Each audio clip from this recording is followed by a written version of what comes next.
at the Mangaung prison are making claims of unnatural deaths and torture at the hands of officials. Inmates have submitted a memorandum to G4S management as well as the Correctional Services Department. Remember that this is the very same prison where convicted murderer and rapist Thabo Bester escaped from.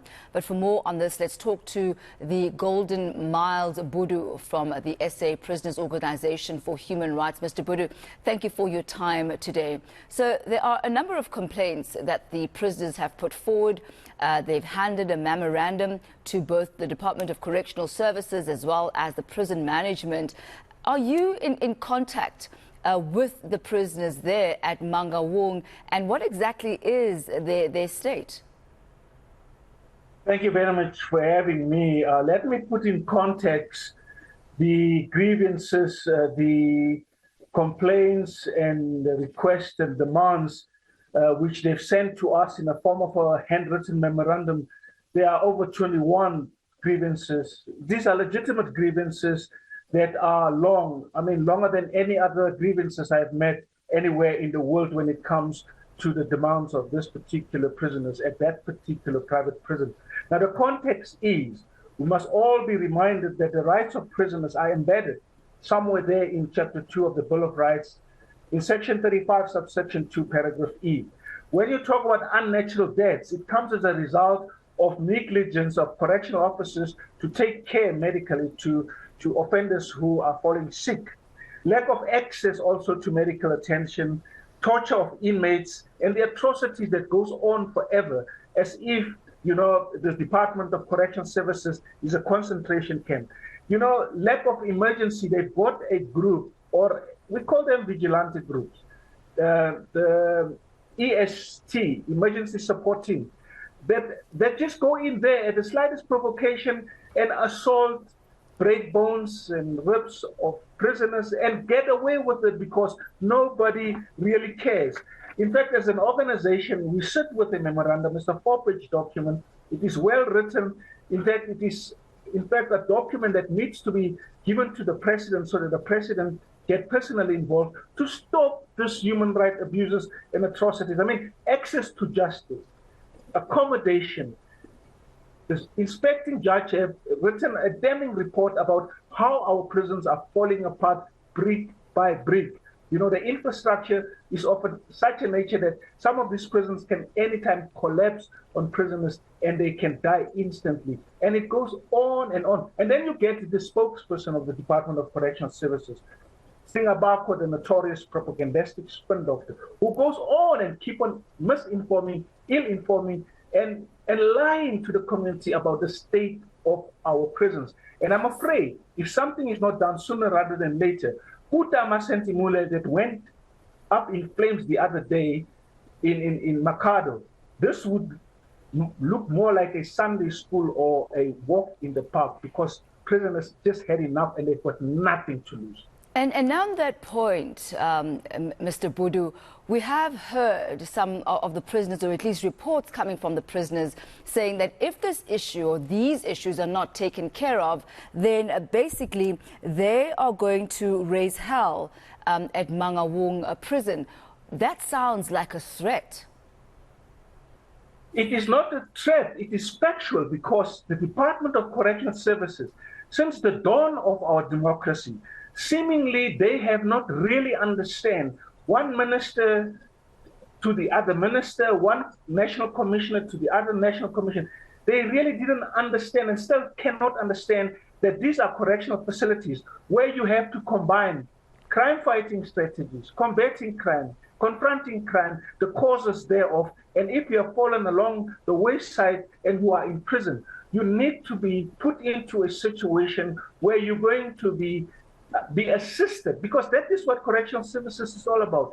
That is what the taxpayer is putting billions of rands annually to make you come out there a law-abiding, useful and productive citizen. But they don't have a clue what they're doing. I'm not even talking about the current minister Lamula and his chum or his friend or Uprawake, Ulo Tobehale. They just enjoy the perks of being ministers, national commissioners, and our prisons and the institutions.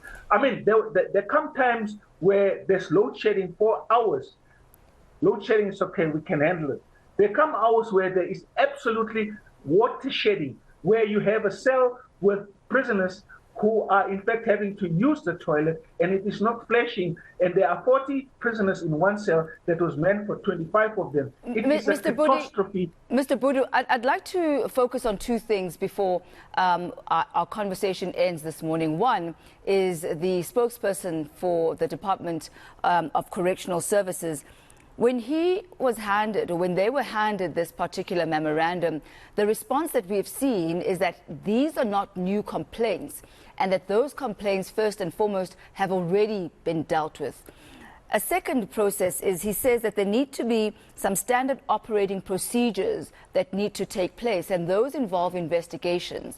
Now, from what we've heard, part of these investigations say that many of those who were supposedly on that list of 100 prisoners say that they are not the ones that actually initiated it. They're saying that those names are actually not their names. What do you make of that? Well, if somebody else said that, and not Singapore, the notorious propagandistic spin doctor, we were going to give it attention, but we don't believe a word he says. He has overstayed his welcome there. Just keep on speaking to his ears, to his eyes, to his nostrils, and say absolutely nothing. I've been around here almost 32 years after my imprisonment, and I'm holding on, man. I'm holding on. I'm keep on, kicking them, because what they say and what they do, it's not the right thing, and it is not true. If these complaints were previously brought under their attention, why are they resurfacing again? Why are they coming up again in writing this time? And be also mindful, by them putting these grievances on black and white, they have signed their death warrants, because I can assure you, some of them by now have been arrested, in prison, put into isolation cells, beaten up, transferred to prisons very far from home, and taught a lesson. And we are following up those allegations of those who wrote this memorandum and put on their signatures. If those guys didn't put their signatures there, why are they harassed? Why are they victimized? And why are they assaulted on a daily basis?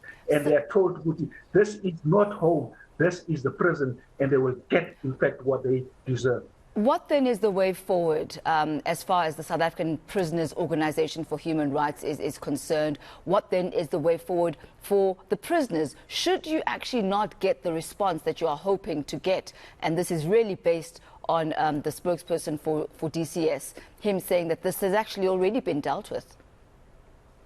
We're not going to get any response from the Department of Correctional Services.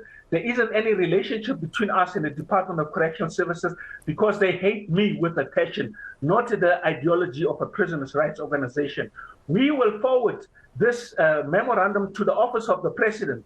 Whether the president is going to respond or not, or do something about it, we will hold his office accountable by the mere fact that we've escalated this matter to his office. There is a judicial inspectorate on correctional services that was put there, and hundreds and thousands of taxpayers' monies are wasted to use this institution as doorkeepers, window dressers, and roof painters. They have stopped every person who wants to make sure that the public knows what is happening in this institution and keep us outside legislatively, legally, and they must also bow now.